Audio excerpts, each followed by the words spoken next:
na magkakaaway tayo, huwag kang mag-alala. May magtatanggol sa atin. Sino ang tatanggol? Bea, you handle it. Gotcha,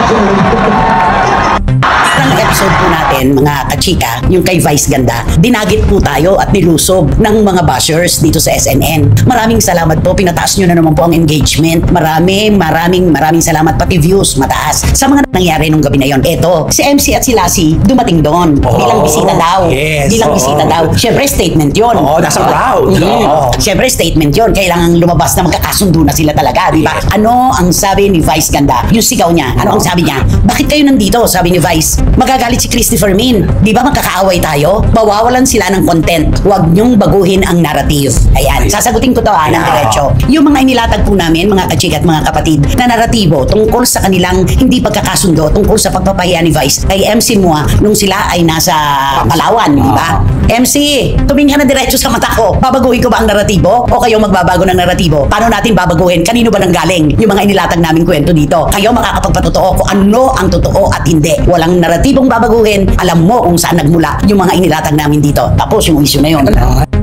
Matapos ang isang matagumpay na konsyerto ni Vice Ganda sa Araneta Coliseum, kung saan naroroon din ang kanyang mga kaibigan na si Lassie at si MC. Dito po nagsimula at nagbigay ng shades si Vice Ganda kay Christopher Min sa ikalawang gabi ng kanyang Super Diva concert kasama si Regine Velasquez Alcacid sa Araneta Coliseum.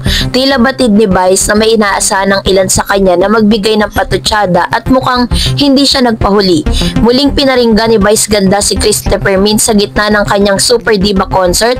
May nagkomento sa mga social media, yari yan, kaya kayang pumatay ng karir ni Christopher Min. May iba ring lumabas na post tulad ng Facebook tungkol sa kanyang tila pagturo kay Christy habang nagsasabi sa ng kanyang joke. Sa kabuuan, malinaw na nabalitaan ng maraming tao ang bagong pasaring at naging isyong pinag-usapan sa publiko. Si Vice Ganda ay kilala sa kanyang matinding sarcasm at razor sharp wit. Isa siyang maestro sa paggamit ng shade bilang bahagi ng kanyang comedic brand. Sa mundo ng showbiz Pilipino, bahagi ng kultura ang haggard tag o parinig bilang isang uri ng satirical aggressiveness na tinatanggap, minsan even inaabangan ng audience. Ngunit habang ito'y nakakatuwa sa entablado, nagiging balye na rin ito paulit-ulit, lalo na kung isa-isa niyang nabibigyan ng pansin. Maaring masira ang imahe at makagawa ng permanenteng hindi mabuting tatak sa karakter ng artistang binibiro. Dito pumapasok ang tanong, hanggang kailan harmless na biro at kailan ba ito naiiba na? So, si Christopher Min at Vice Ganda ay meron pong tinatawag na impact dito po sa Philippine showbiz industry. Si Christopher Min ay matagal nang kilala bilang isa sa mga hari treyna ng showbiz commentary. Pero dahil sa kanyang kasaysayan sa pagiging kontrobersyal, mga nasabi, accusation of sensationalism, ito'y natumbasan din ng pagiging target sa mga parinig at biro. Kapag si Vice naman ang nang paparinig, napapanahon na natanungin sino ba talaga ang nasa pedestal. Maaaring pagkaliitan ng trabaho or reputasyon ni Christy dahil sa mga maduduming issue na bumabalot sa kanya. Pero hindi dapat ipagwalang bahala ang dignidad ng isang tao. Kahit pa artista, ang repeated na pag-target, lalo pa kung patuloy at public, ay maaaring magpas sa comedy at maging personal vendetta.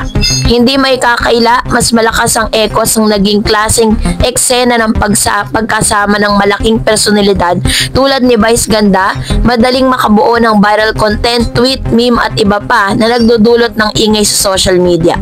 Ngunit ano nga ba ang mas mahalaga, pansamantalang tawanan at eksena o ang pagbuo ng pundasyong matibay sa respeto sa kapwa? Ang parinig bilang comedic style ay risk kapag naging default na lamang ito. Posibleng lumapit sa publiko na hindi magtanong bakit niya ginagawa ito o ano ang halaga. Sa relasyon ni Vice Ganda sa LGBTQ+ community ay isa ring aspeto na dapat pagnilayan. Siya ay isang importanteng simbolo ng empowerment, ngunit ang kanyang estilo ay hindi laging gentle.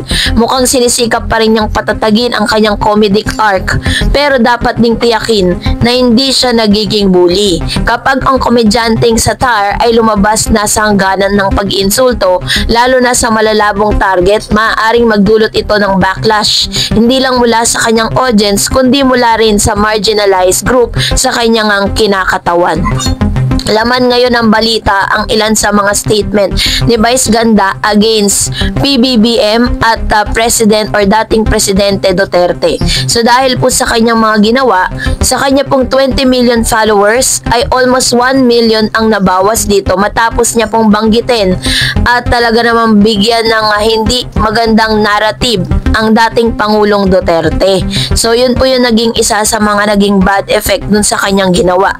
Sa sinabi naman po ni Miss Christy Permin ay tila baga may ibig sabihin ang kanyang mga statement na hinahamon niya itong si Lassie at si MC patungkol dun sa kanyang dating naging sinabi patungkol sa hindi pagkakaunawaan ng magkakaibigang ito. Tila baga sinasabi niya na ang impormasyon na ito ay nanggaling mismo dun sa kanyang dito po kay MC at kay Lassie na bagay na hinahamon niya ito na patunayan at sabihin kung ano ang totoo. So sa kanya pong titles showbiz column niya and showbiz channel sa YouTube, sinasabi nito na ginamit di umano ni Vice Ganda si MC at si Lassie para po talagang mabenta ang kanya pong konsyerto.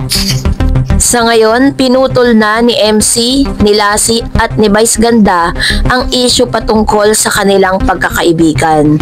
Dahil nagpakita po ng suporta ang dalawang ito dito po sa konsyerto ni Vice Ganda sa Araneta Coliseum.